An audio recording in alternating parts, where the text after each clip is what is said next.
How about a small history of the band? Is it? How about a small band history? Okay, you want me to do it now? Generally, small band history. We started in '81, the original lineup. And we played '81 through '85. It was me, Tommy, Peter, and Frank Michaels with our original guitarist. Don Sanders is our new guitarist from last year forward. We put out 2 albums. The first one was Summer Holiday, the second one was Indifference. We were on the Boston Not LA compilation and the Peace compilation for the most part. Those were the biggest compilations we were on. We played about 150 shows, and we reunited last year when we reissued Summer Holiday on vinyl. Cool. So who else are on the bands you played with back in the day? Just about anyone you care to think about in American punk rock. Dead Kennedys, Black Flag, Circle Jerks, Bad Brains, Fuscadoo, Minor Threat, Stiff Little Fingers, Bad Brains, it was Flipper, Circle Jerks, SSD. If they were around, we pretty much played with them. Yeah, we were pretty lucky. We got to open for a lot of great Dead bands. Boys, Johnny Thunders. Yeah. Yep. Heard Gigi Allen. Gigi Allen, yeah. yep. How was that? Gigi Allen, here's a story. I'm in the bathroom, we play first time, urinating, some kid goes, "What are you doing?" I go, "What?" He goes, "You're supposed to pee in the cup." I'm like, he goes, "So we can throw it at Gigi." He asked us to. I go, "All right, sure." Finish it off, and Gigi was doused in urine, and then I think he shit himself and threw himself on top of it. Another time we played with him in Providence, and there was the light stanchion was up above. He grabbed it, he jumped up, which people have done, and then they usually land on their feet. Gigi decided he's just going to let go. And it had to be like 8 or 10 feet up in the air. He hit the floor just hard. It's insane, man. Cool. So what were the early Boston scene like? Punk scene like? Early Boston scene. It was very happening from our perspective. We broke in Rhode Island first. In Pawtucket, Rhode Island, we got a lot of great gigs, and then when we moved to Boston, all of a sudden it was like going back to start, right? When we played the Underground, there were like 11 people there, but it caught on quick. And caught on quick because their first show, which I was at a lot of their early shows, and we played together in my punk rock band that I was in. But their first show, one of their first shows, was at this open park, and they basically got chased out, and it sort of launched their career because no bad publicity is still good publicity. Oh, Roger Williams. The Roger Williams. Yeah. That was a big outdoor park in Rhode Island. They said some abrasive things and they got chased out, so I was like, it was still one of the greatest punk rock moments of my life. It was awesome. Yeah. Favorite shows you played? What were some of your favorite shows? My favorite show was the Mission of Burma Bradford Ballroom show in 1983.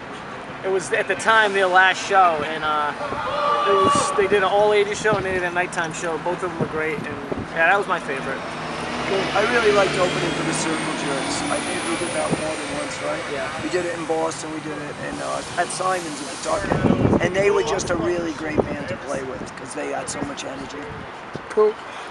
So I like playing with the Bad Brains. Probably the best live band that I played with, so I really enjoyed that a lot. Bad Brains. yeah. Yeah, played with them a few times. They were always really cool. So what are some of your songs about? New songs or the old songs? The old songs, first album was pretty much anti-war, anti-poverty, anti-hate.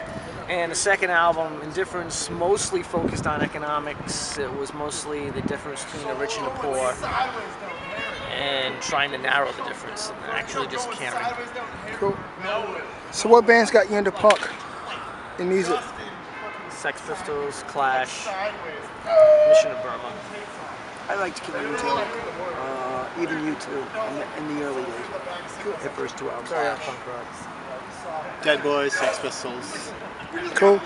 You got any cool tour stories or show stories? So many. Oh, we got one. We were just talking about one last night. We were playing at the Rat in Boston, and they added a band. Judas Priest were in town looking for an opening act. This is great. And they wanted to check this band out. So they put this heavy metal band on the bill, 2 Million BC. And they came out, and the crowd is there for a punk rock show. They shoved them in, right, last minute? They shoved them in front. And everyone's like, they're like, what's going on? Why is this band playing? And they sludged through this set, and evidently they played well enough that Judas Priest hired them for the... Did they get on the tour? Yeah, they played with, well, it's a Centrum in Worcester. So we came on, we were irritated. I went on a tirade about Judas Priest and heavy metal, and next thing you know, Rob Halford, I guess, went upstairs to the restaurant, came down with a tomato, chucked it and hit me in the chest with it. I grabbed it, I couldn't see, I just fired it back in the general direction it came from. So they're like, oh yeah, Rob Halford was pissed off. We were ripping on Judas Priest. He went upstairs to the restaurant, grabbed the tomato, and fired it at you. They say, good shot. And then Rick threw it back and hit some poor kid who had nothing to do with it. He was like, I still like you guys, but he had a tomato all over him. Well, why'd you have to do that to me?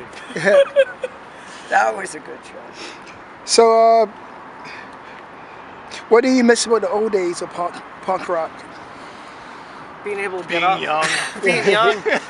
It's different now. It's, you know, in a way it's a lot better. I mean, I was just telling Son in there that, you know, people are nice to us now. It used to be you'd show up at a punk rock club and the sound guy hated you because they did metal and rock. And the bartenders hated you because most of the punk rockers didn't drink.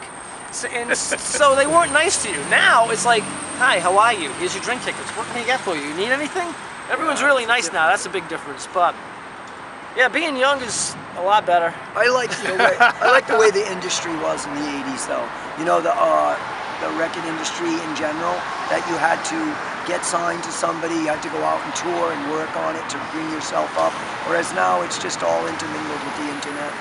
I'd rather have the old days in the industry anyway. I mean, both have their pros and cons, obviously, but I liked the old days. So, yeah. I thought there was more togetherness in the old days. Yeah. And stuff that I see now. And you'd go on, we play on bills a lot of time with a lot of different kinds of bands. It wouldn't just be hardcore bands, wouldn't just be punk bands, it'd be like a ska band in there. And I thought that was pretty cool. I don't see that too much now. Yeah. Bad Brains, he definitely broke that type of thing up with their, you know, they play their hardcore stuff and then they come out and do reggae. They do a reggae song or two. And awesome. Cool. So, you got any future plans? Any what? Future plans? Yeah. Yeah, we just recorded a single, The Murder of Alton Sterling, back with Pushback, and we're recording an album of new material this January and February. Cool. So it should be out by like what, maybe next end of summer, August, September, hopefully. Cool. Yeah. So where were some of the places you played in the past? We played more places this past year than we played the whole time we were together before. Yeah.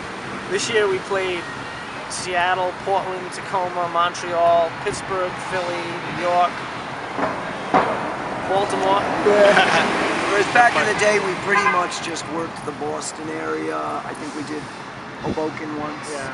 But we didn't. We generally just stayed around. But they played every weekend. Yeah, we were pretty busy. 3 and 4 times a week. Well, then you took as many shows as you could get. And you packed every one. Yeah, now you can't do that anymore. Yeah, we'd saturate. That's another thing you can't do anymore. You can't play 3 or 4 times a week in one area because no one will come see you. Can't do that. It seemed there were many more people going out to see shows back in the day. Yeah, people don't, video killed the radio star. Any last words? On the spot. Yeah. Thank you. Thank you. Thanks. Thanks, Bill. Cool, thanks. Thanks, dude. Appreciate it. Okay.